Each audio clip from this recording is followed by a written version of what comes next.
Thank you very much to everyone. It is a great pleasure to be here in beginning the 24th International School of Philosophy and Physics, Urbino School.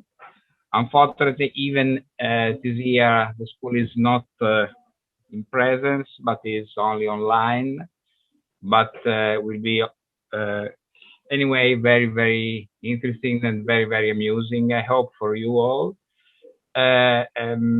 Before beginning the work, I think we have here the deputy chancellor and the head of the department, and they are here to give us a greet and wishes for our work. So I give the microphone to the deputy chancellor, Professor Vieri Fusi. Can you say something to us? Thank you very much, Vieri, for being here. Thank you, Lorenzo. Good morning to everyone and welcome. I am here to bring you the greetings of our rector, Giorgio Calcanini, and obviously my personal greetings. Last year, I have been here at the school and I wish it to see you in Urbino in the 2021, but once again, unfortunately, we are again online, and but I would like to thank the organizers that have been forced due to the pandemic to organize again this important school. Despite of this, it is a great pleasure and honor to see so many leading young scholars connected from all over the world for this event once again. I want to thank the organizers that, despite the persistent pandemic situation, did not want to give up and manage to arrange this 24th edition. During this long time, we get used to do everything online. Although meeting online is very different, mainly preventing to meet in person, and in this case, here it is compounding by the fact that you cannot spend your time moving between the beautiful Renaissance building and streets of Urbino, socializing, discussing, and creating the social soul of that a school usually creates. Anyway, I know that the organizers have made all efforts trying to build a comfortable and stimulating atmosphere. I know that the aim of the school in philosophy and physics is to link applied science, theoretical science, and philosophy. And the theme of this year's black holes and the information loss paradox being a topic of great importance, contain the sense of such school. I think that the director of our department will be very stimulated about this theme. I hope that this way, these days will be a source of important stimuli for you. And I would like to thank all the speakers and participants, and once again the organizers for their efforts.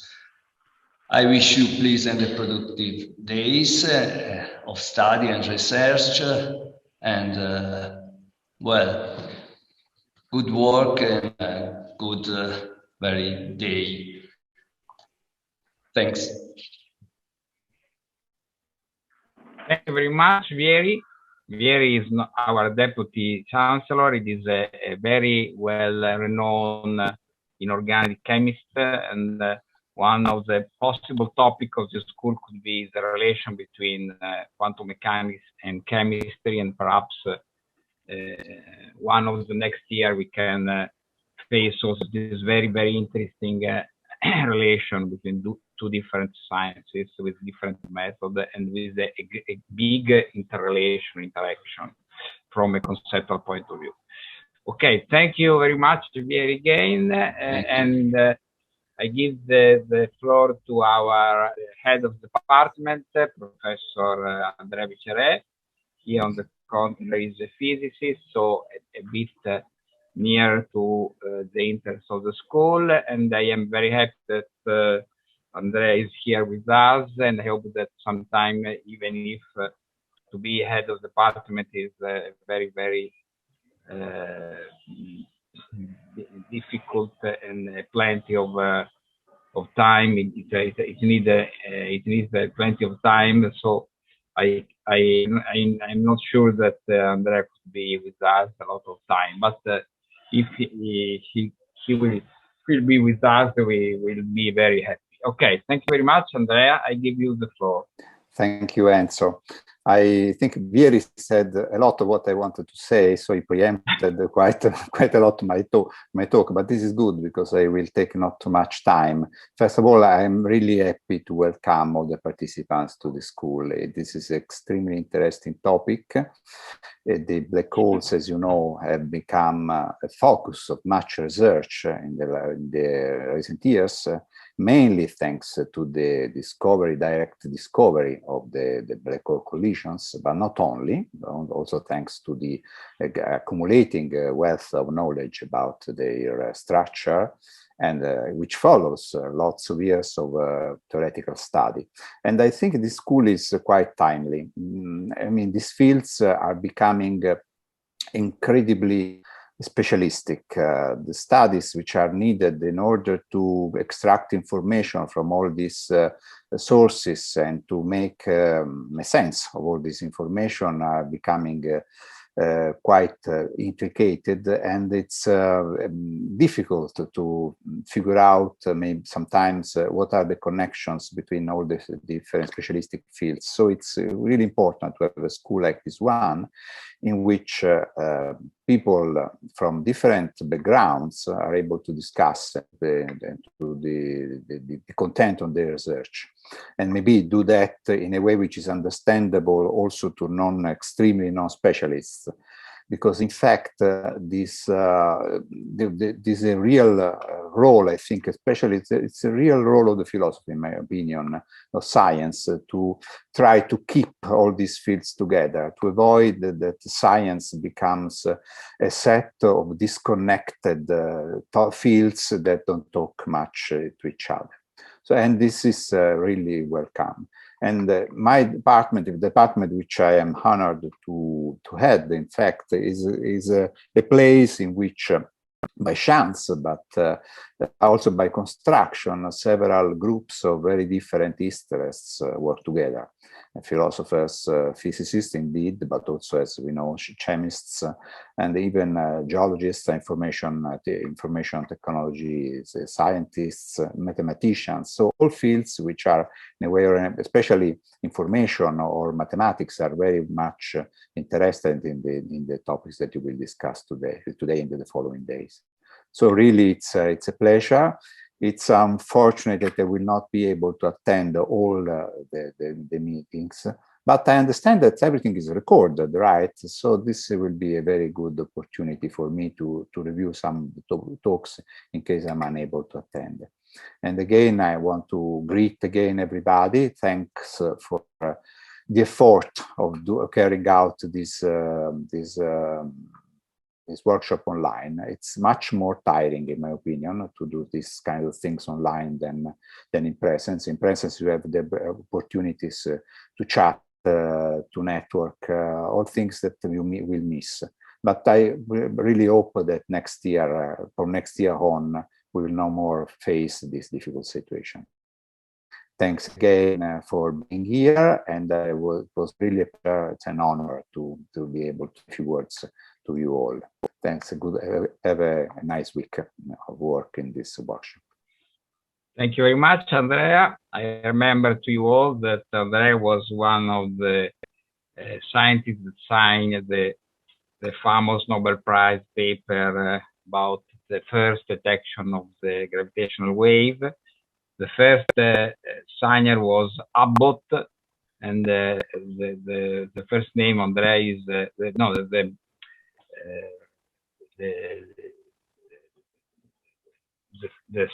first name of Andrea is Vicereso. He was one of the last. Yeah, of course. As usual. I can say a joke about that. This guy Abbott, and I always was joking with the head of the California Institute of Technology, saying that he had managed to hire this guy in order to have the first signature of the paper by somebody from California Institute of Technology. This clearly was a strategy behind that. It was not by chance.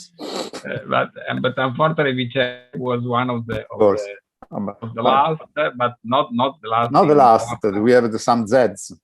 Okay, but not in the importance, because the Urbino School in Physics play a very important role in the discovery. How people know with Virgo project, Italy was one of the main country in the discovery of gravitational waves. That is a very important, not only of experimental physics, but also of theoretical physics.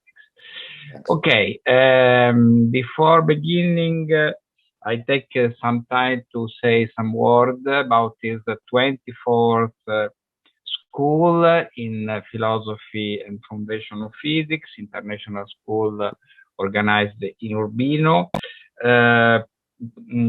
I think that it is very important to say that a certain kind of philosophy which pay a lot of attention to science, and a certain kind of physics, highly theoretical, are very, very near. It is not clear the border between these two disciplines. And you can see this also today, because we have two principal speakers, that is Professor Eric Curiel and Professor Daniel Harlow. Daniel Harlow comes from MIT in United States. Eric is teaching in Munich. And Eric, in a certain sense, is a philosopher of physics, and on the contrary, Daniel Harlow is a theoretical physicist. But at the end of the day, they manage the same concept. They work together to the same project of understanding the universe in which we are. So, in a certain sense, a certain way to make philosophy, in a certain way to make physics are very, very, very near. And I thank the two principal speakers. Daniel, I think it is not connected now because he's sleeping, I believe, in Massachusetts. Now it is very, very soon. And I thank both speakers, both principal speakers, but also the other speakers, which will give integrating seminars. Surely I will forget someone. Patricia, Palacio De Haro, Christian Wuttrich, and many young scholars that apply to present their research on this very important topic. I thank very much all Urbino's team, the senior part of the team, Professor Tarotti, Professor Graziani, Professor Alai, but also many young scholars, PhD students, and postdoc students like Enrico Cinti, Marco Sanchioni, Mirko Tagliaferri, Davide Pietrini, and many others that surely here I am forgetting the name.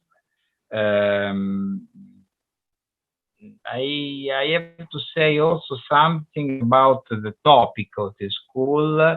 The topic of the school was strongly stimulated by the PhD work of a couple of our PhD students, in particular Enrico Cinti and Marco Sanchioni. And in a certain sense, it is a sign of the fact that philosophy of physics, a very small community at the international level, how we all know, it is changing. It is changing its mind in a certain sense. Traditionally, I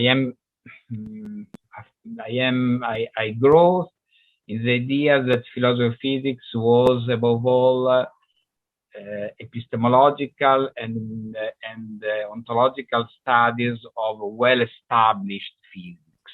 In a certain sense, the job of the philosopher of physics was to take consequences from the well-established physics. Sometimes happened, but it's very, very rare that some philosophers of physics propose different image of physics, heretical physics, for instance, but this was very a partial part of our work.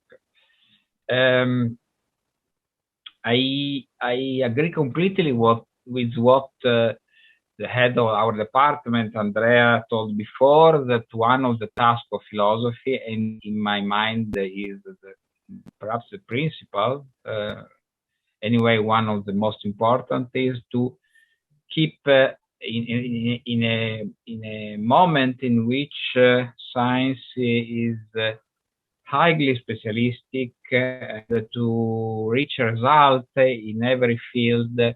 It is very difficult. One must engage many years with a lot of time on very, very specific details. Is more and more important to work to a scientific image of the world. And this scientific image of the world is surely one of the tasks of all scientists, but also one of the tasks of philosophers. Scientific images are audacious, are bold, are very feasible, very fallible. It is very difficult that they are true, but they are very important to give sense, to give meaning to the scientific enterprise. Science is not only technology; is also technology. And technology proposes a lot of interesting theoretical problems to science.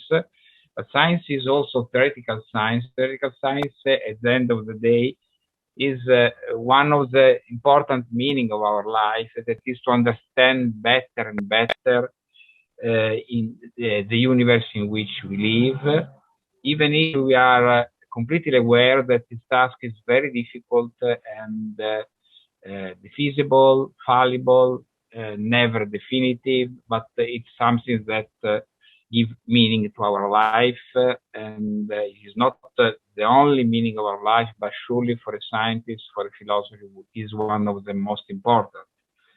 And in this sense, philosopher and physicists collaborate together to this same enterprise that gives meaning to our life.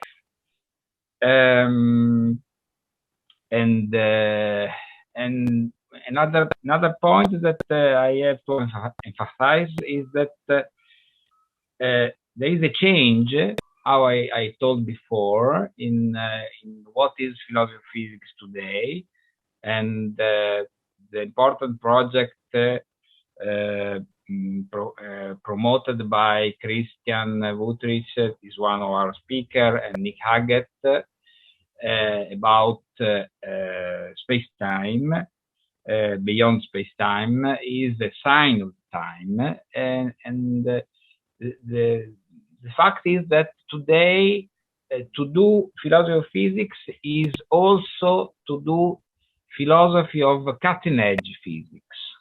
And this is very new for me, because I was accustomed to the idea that the philosopher, in a certain sense, come after physics and cannot work directly with what cutting-edge physicists are making in concrete research. On the contrary, the topic of this year is clearly a topic, a cutting-edge topic of physics. You know that in the last couple of years, there was very important step forward in the research about the cold physics, and so there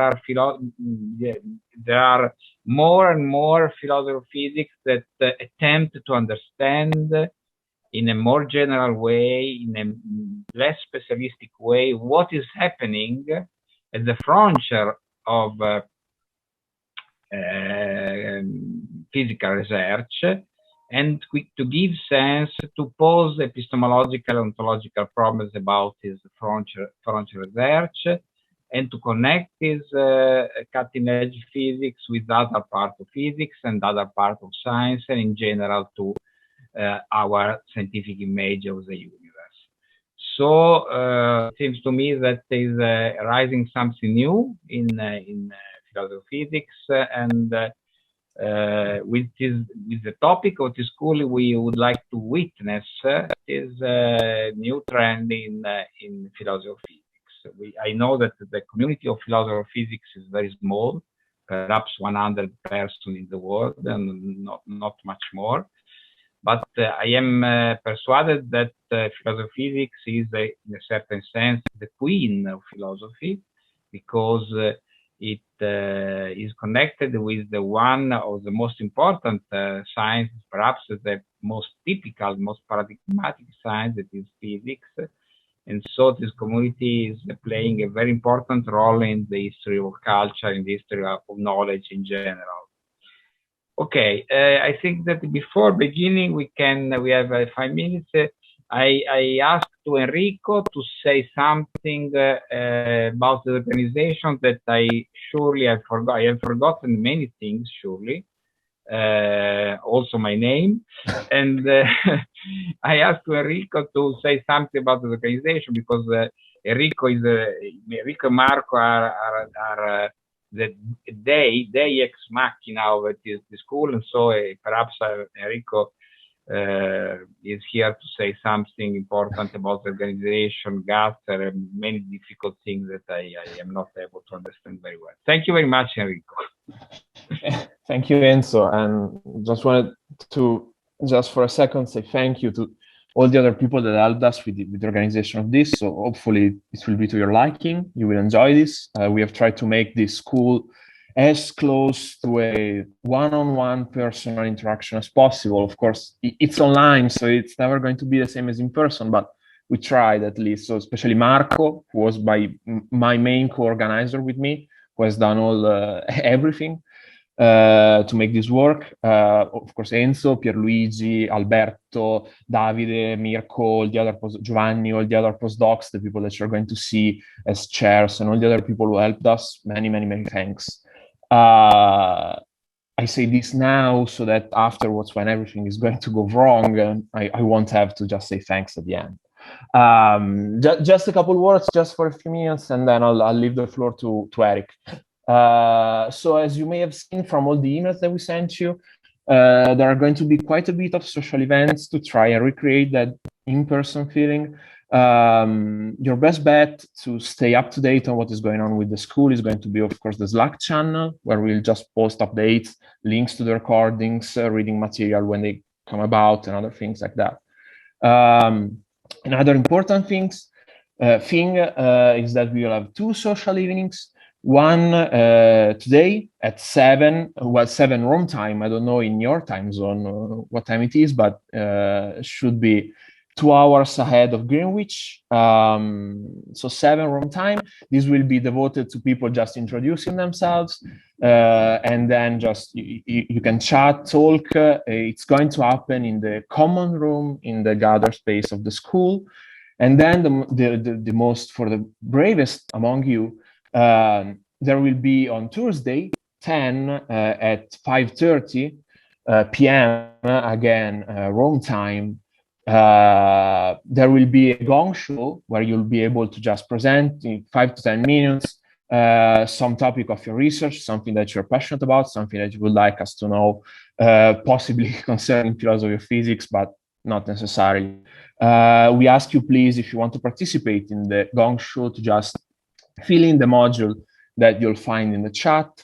And just the last thing is that on Wednesday, after the last lecture of the day, from Professor Daniel Arlo, we are going to have a very short talk, like 15 minutes, from Enrico Magnani, who is an artist and an ex-researcher in physics, who does art combining physics and art, indeed. You can find scattered around the gather space of the school some of his artworks, links to some of his artworks. He's going to make a short presentation of 15 minutes on the way he sees art and physics combining, and we will be very happy if you could just participate. We would be, of course, you're all invited to all these events, and would be more than happy to have you if you'll join us.